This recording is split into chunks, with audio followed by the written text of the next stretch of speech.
right, the next type of tissue is connective tissue. So what is a connective tissue? Well, a connective tissue is basically a tissue that has cells that float in a matrix of ground substance and fibers.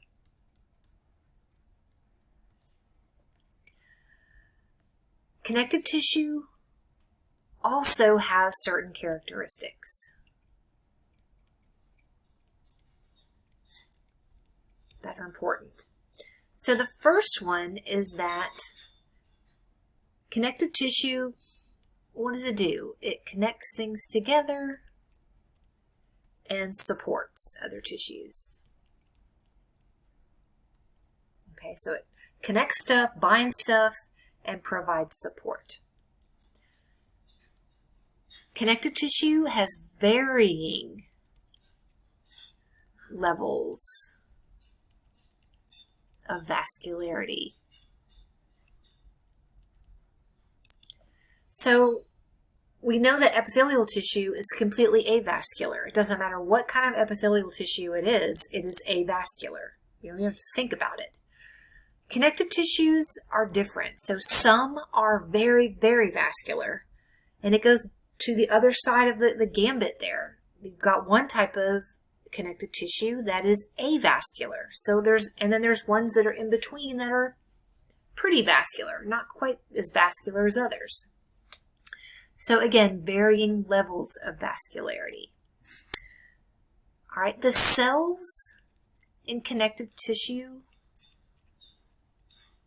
are far apart. They're not linked together tightly like in epithelial tissue.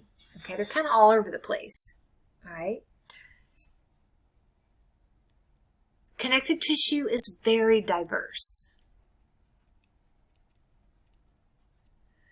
There are many types, which makes connective tissue a little cumbersome, a little hard to deal with somewhat. But let's look at the structure.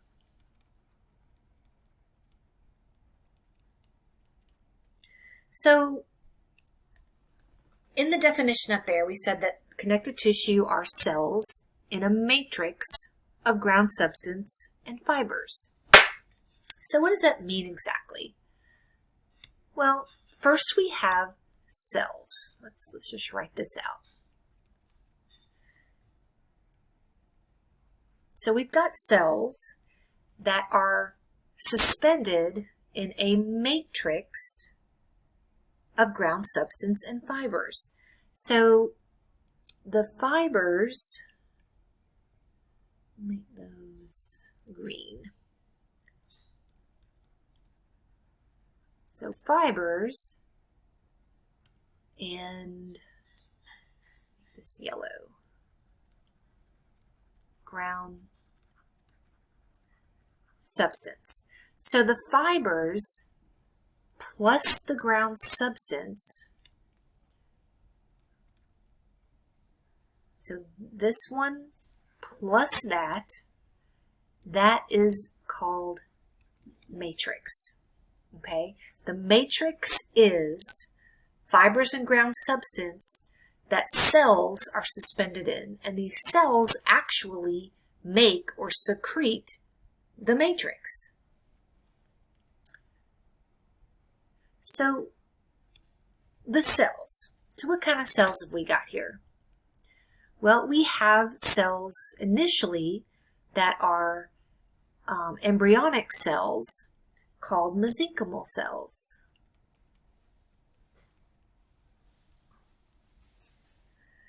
So mesenchyme or mesenchymal cells are embryonic cells that will differentiate into the different connective tissues as when they develop. Another type of cell that we'll see are fibroblasts. Okay? Fibroblasts, so the word blast, or that end part of that word, blast, that means that cell is the cell that's going to secrete matrix. Okay?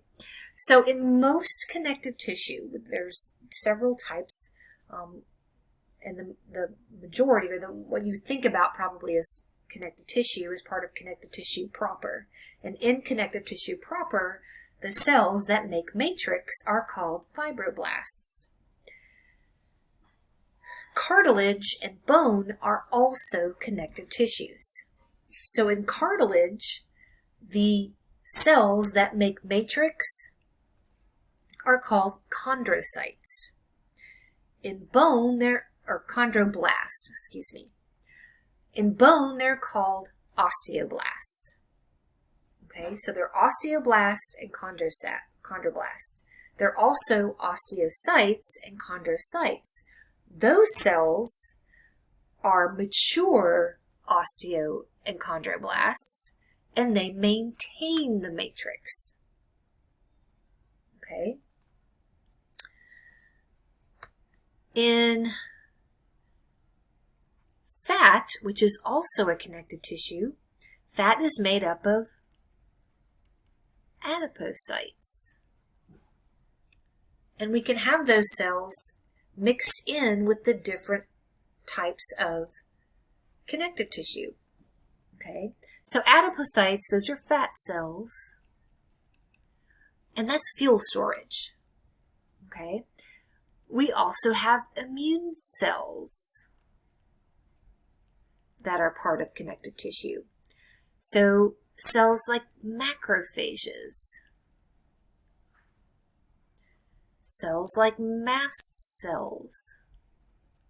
So these are cells that eat bacteria. Mast cells initiate the immune response, or inflammation, the inflammatory response. Lymphocytes, which are responsible for the adaptive immune system.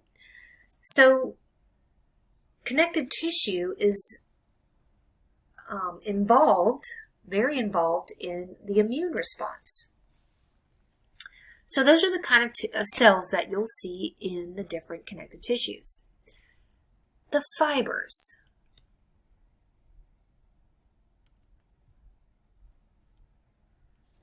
So what kind of fibers do we see? Well, there's 3 types of fibers, and it's what kind of gives the tissue, the connective tissue, its supportive characteristics.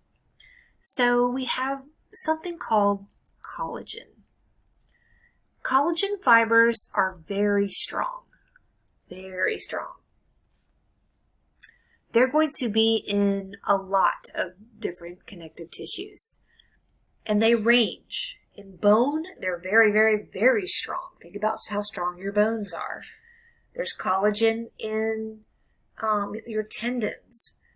They're strong, but they're not as strong as bone. Okay? You're going to see collagen in the skin. Okay? It's in a lot of stuff, especially the filler in the body. So it makes that, again, strong and supported.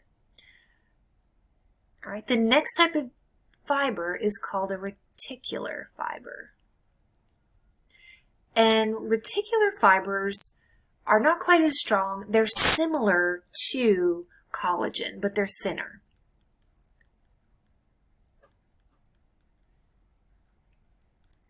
They're similar to collagen. They have a little bit of a different chemical makeup as collagen, but they're similar, and they're very thin. The last type of fiber is elastic fibers. And elastic fibers are like rubber bands. They stretch and recoil.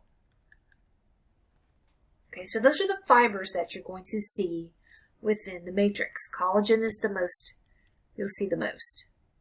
Okay, so what's this last thing, this ground substance? The ground substance is the stuff that surrounds everything. It's kind of like the filler. it's what the fibers are kind of in and the cells are floating in it. And it's basically fluid. So it's kind of watery depending on the connective tissue. The viscosity of the ground substance is going to be different in the different types of connective tissues. So what makes it more or less viscous are the amount of solutes in it. This is variable. So depending on what connective tissue it is, the more solutes that are in its ground substance, the harder and more viscous it'll be. So in bone, it has so many solutes in it that it's hard. Okay? In a loose connective tissue like areolar, it's like water, basically. So that's basically what connective tissue is. So the next video, we're going to talk about the types of connective tissue. Connective tissue is a large class of tissue. So we're going to have subtypes of connective tissue, and then we're going to have types of those subtypes. So you want to keep this information in an organized system so that you can remember it better. So I will present it in a way that hopefully that you can remember what these tissues are.